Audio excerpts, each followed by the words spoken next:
So hi all, இன்னைக்கு exercise 7.1ல fourth some பார்க்கலாம். ரொம்ப இம்பார்ட்டண்ட்டான சம்மு, ரொம்ப இன்ட்ரெஸ்டிங்கான சம்மும் கூட. நிறைய பேத்துக்கு இந்த சம் புரியாமல் இருக்கும். இது நல்லா கவனிங்க. ஒரு ரைட் ஆங்கிள் ட்ரையாங்கிள் இருக்கு, அது பிக்யூஆர். சரியா? Where angle Q is equal to 90 degree. பாருங்க, இதுதான் என்னோட ரைட் ஆங்கிள் ட்ரையாங்கிள். ரைட் ஆகுனா இதுதான் என்னோட ரைட் ஆங்கிள் ட்ரையாங்கிள். இதுல பாருங்க, இந்த இடம் இருக்குல்ல, இதுதான் 90 டிகிரி. இந்த இடத்துக்கு நீங்க கண்டிப்பா என்ன பேர் கொடுக்கணும்? Q அப்படின்னு கொடுக்கணும்னு சொல்லிட்டாங்க. ரைட்டா? PQRல Q போயிடுச்சு அப்படின்னா Pயும் Rயும் இருக்கும். இந்த ரெண்டு எண்டுல நீங்க எதை வேணா Pன்னு கொடுக்கலாம், எதை வேணா Rன்னு கொடுக்கலாம். அது உங்களோட விருப்பம். ரைட்டா? நேமிங் பண்றதுல நிறைய பேத்துக்கு கன்ஃபியூஷன்ஸ் இருக்கு. ஸோ இந்த பாயிண்ட் கிளியரா இருக்கா? ரைட். இது வரைக்கும் படிச்சிருக்கோம். இப்போ இதுல நம்ம என்னென்ன தெரிஞ்சுக்கலாம் பாருங்க. ஒரு ரைட் ஆங்கிள் ட்ரையாங்கிள் இருக்கு அப்படின்னா இந்த இடம் இருக்கு இல்லையா, இந்த இடம், இதுக்கு பேரு ஹைபாட்டினியூஸ் அப்படின்னு சொல்லுவாங்க. இது 90 டிகிரி இல்லையா? இந்த 90 டிகிரிக்கு நேர் இதுல இங்க ஆங்கிள் இருக்கா, இந்த ஆங்கிளுக்கு நேர் ஆப்போசிட்ல இருக்கிறத ஆப்போசிட் சைடு அப்படின்னு சொல்லுவாங்க. ஒட்டுன மாதிரி அட்ஜசென்டா இருக்கிறதுக்கு பேரு அட்ஜசென்ட் சைடு அப்படின்னு சொல்லுவாங்க. இந்த பாயிண்ட் கிளியரா இருக்கா? ரைட். இப்போ அவங்க QR, இந்த பாயிண்ட்டுக்கு அப்புறம் வரேன், இந்த பாயிண்ட்டுக்கு லாஸ்டா வரேன். அடுத்தது if QR is equal to 16, QR அதாவது opposite side, QR is equal to 16. அடுத்தது PR அதாவது ஹைபாட்டனியூஸ் is equal to 20 சென்டிமீட்டர்னு சொல்லிட்டாங்க. ஓகேவா? பித்தாகோரஸ்னு ஒருத்தர் இருக்காருமா, பித்தாகோரஸ் தியரம் அப்படின்னு ஒன்று இருக்கு. ரைட்டா? Pythagoras theorem. Hypotenuse square is equal to opposite square plus adjacent square. இது அதோட ஃபார்முலா. ஹைபாட்டனியூஸோட வேல்யூ என்ன? 20 ஸ்கொயர். ஆப்போசிட்டோட வேல்யூ என்ன?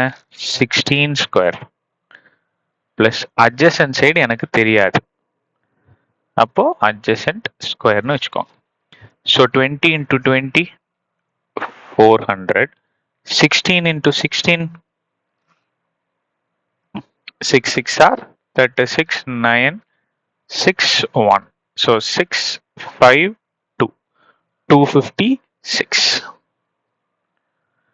plus adjacent square.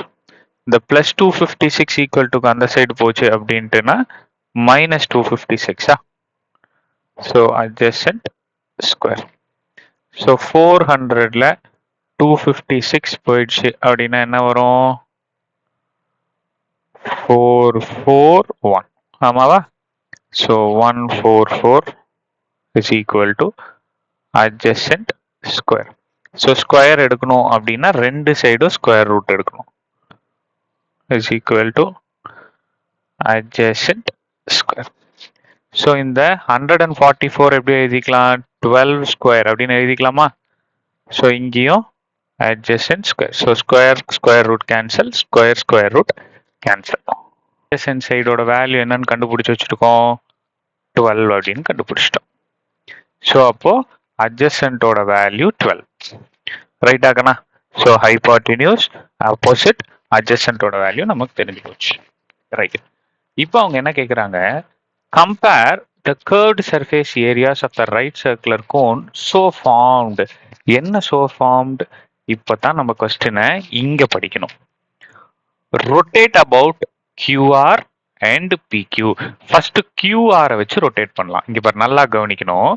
First case rotate about QR அப்படின்னா என்ன தெரியுமா சாமி? இந்த QR பேஸா வச்சுக்கணும். QR பேஸா வச்சுக்கணும். இப்ப இந்த டயக்ராம்ல பேஸ் நமக்கு எது? இங்க பாரு, இந்த சர்க்கிள் இருக்குல்ல, இந்த சர்க்கிளை நல்லா கவனிங்க. இந்த சர்க்கிள் என்ன இருக்கு? QP இருக்கு. அப்ப QP தான் இதோட பேஸ். இப்ப இங்க பாருங்க, இப்ப இதே டயக்ராம் நான் வரைஞ்சிருக்கேன் இங்க, RQP. இப்ப QR எங்க இருக்கு? இங்க இருக்கு, QR. இப்ப இத பாருங்க, பேஸ் ஆக்கிட்டேன், இத பேஸ் ஆக்கிட்டேன். தெரியுதா? கிளியரா இருக்கா? அப்போ QR ஓட வேல்யூ 16, PR ஓட வேல்யூ 20, QP ஓட வேல்யூ 12. ஆமாவா? ஸோ எங்க சர்க்கிள் இருக்கோ அங்க என்ன வருதோ அதுதான் என்னோட ஆர். ரைட்டா சாமி? இப்ப இந்த இடத்துல கோன்ல இது என்னோட ஸ்லாண்ட் ஹைட்.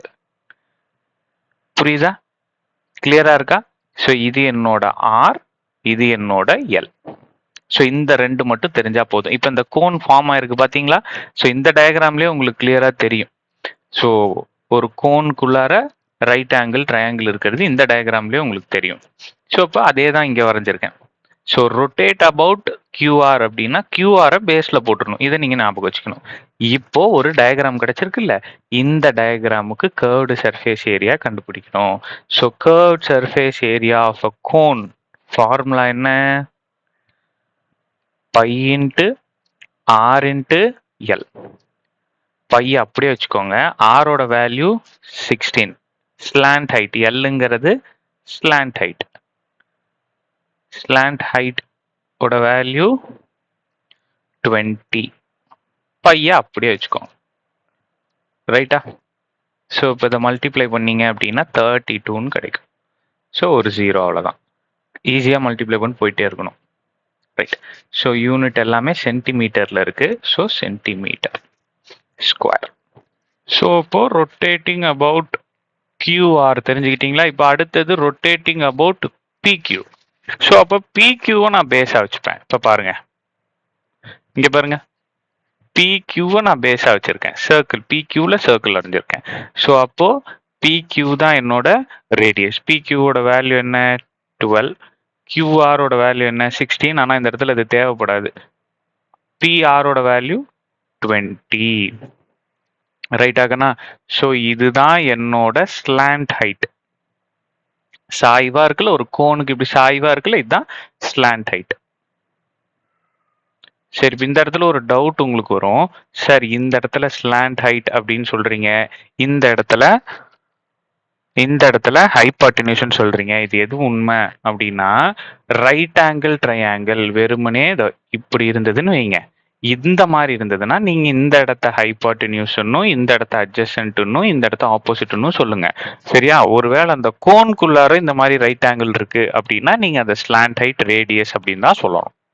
ரைட் ஆகனா? கிளியரா இருக்கா? சரி, இப்போ என்னோட ரேடியஸ் பாருங்க மாறுது. ரேடியஸ் 12. இந்த இடத்துல ரேடியஸ் என்ன இருந்தது? எனக்கு ரேடியஸ் 16 இருந்தது. ஸோ இதை எழுதிக்கோங்க. Radius is equal to 16, length, sorry, slant height is equal to 20. So இங்க radius is equal to 12, slant height is equal to 20. கிளியரா இருக்கா? ஸோ இப்போ இதுக்கு curved surface area of the cone கண்டுபிடிங்க. Curved surface area of cone. So is equal to pi into r into L. So pi, r ஓட value என்ன? 12. length என்ன? slant height என்ன? 20. So அப்போ 245 சென்டிமீட்டர் ஸ்கொயர். ஸோ இது ரெண்டுத்துல எது ஜாஸ்தி? இதுதான் ஜாஸ்தி. So rotation about QR is greater than, இது என்னது? Rotation about PQ is greater than TQ. இதுதான் சாமி நம்மளோட ஆன்சர். ஓகேவா? நம்மள அதானே கண்டுபிடிக்க சொல்றாங்க, கம்பேர் பண்ண சொல்றாங்க. கம்பேர் பண்ணியாச்சு. ஓகேவா? கர்வ்ட் சர்ஃபேஸ் ஏரியாவை. ஸோ நல்லா கவனிங்க, இது ஒரு ரெஃப்ரெஷ் பண்ணிடலாம். ஃபர்ஸ்ட் நம்ம ரைட் ஆங்கிள் ட்ரையாங்கிள் எடுத்தோம். அந்த ரைட் ஆங்கிள் ட்ரையாங்கிளில் ஹைபாட்டினியூஸ், ஆப்போசிட், அட்ஜசன்ட் எதுன்னு கண்டுபிடிச்சு பித்தகோரஸ் தியரம் பயன்படுத்தி அட்ஜசன்ட் என்ன அப்படின்னு கண்டுபிடிச்சோம். இப்போ இதையவே நான் என்னோட கோன்ல போட போறேன். கோன்ல போட்டு கியூஆர் பேஸா வச்சு அவங்க rotate about QR, rotate about பிக்யூன்னு கேட்டிருந்தாங்க. அப்படின்னாலே என்ன அர்த்தம் அப்படின்னா, ரொட்டேட் அபவுட் கியூஆர்னா கியூஆர் பேஸா வைக்க போறேன், ரொட்டேட் அபவுட் பிக்யூ அப்படின்னா பிக்யூவை பேஸா வைக்க போறேன். நீங்க நல்லா கவனிச்சிங்க அப்படின்னா தெரியும், ரேடியஸ் ரெண்டு கேஸுக்குமே மாறும். அது ஏன்னு உங்களுக்கு புரியுதா? ஏன்னா பேஸ் எடுக்கும்போது ரேடியஸ் கன்சிடர் பண்ணும்போது சர்க்கிளை தான் கன்சிடர் பண்ணணும். சரியா? ஸோ அதனால ரேடியஸ் ரெண்டும் மாறும். அப்போ கர்வ் சர்ஃபேஸ் ஏரியாவோட வேல்யூவும் டெஃபினட்டா மாறும். ஸோ அப்பதான் உங்களுக்கு ஒரு சொல்யூஷன் கிடைக்கும். இந்த சம் புரியும்னு நினைக்கிறேன். ஸோ நெக்ஸ்ட் சம் பார்க்கலாம். தேங்க்யூ.